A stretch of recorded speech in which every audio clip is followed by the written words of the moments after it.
Escutando essa passarinhada cantar? Não sei se vocês escutam aí. Ó.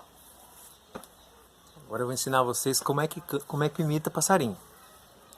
Pega um saquinho, uma fita plástica bem pequena. Você apoia aqui na parte de cima dos lábios. E puxa o ar, ó. Vou imitar um pardal aqui, ó.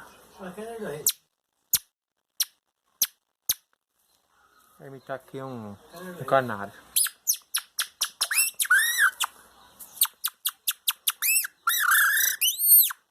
Um bem TV, hein?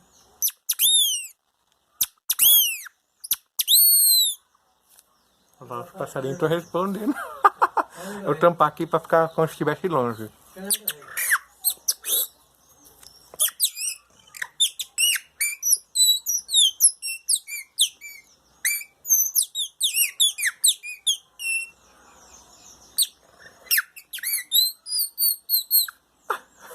Os passarinhos estão tudo respondendo lá, que da hora.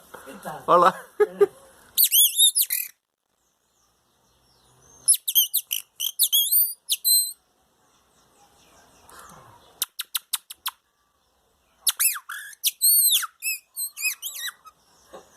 Legal, pai. Olha lá, que da hora.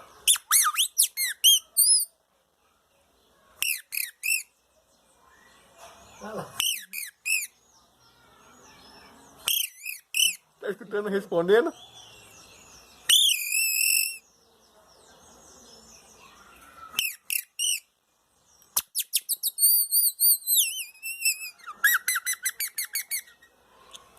Deixa eles com medo agora, quer ver, ó? Cadê o rei? Gavião. Cadê o rei? Cadê o rei?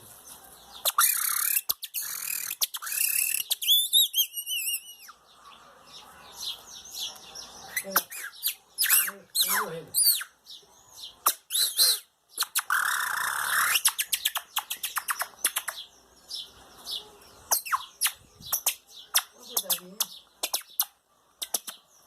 Cadê o rei, vai?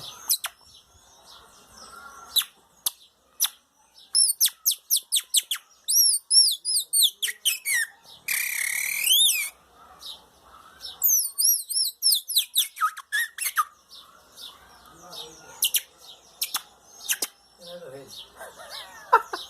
Vai.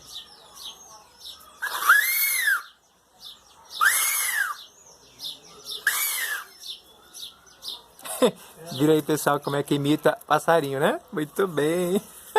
Se você gostou do vídeo aí, se inscreve no canal. Um momento de distração aqui. E manda para outras pessoas também ver essa imitação de passarinho. Bem diz Salmo 150. Tudo que tem fôlego, louve ao Senhor. Você pode louvar o Senhor até com uma fitinha dessa aqui, olha só, hein? Deus abençoe todos vocês. Fiquem com Deus na casa da sogrinha.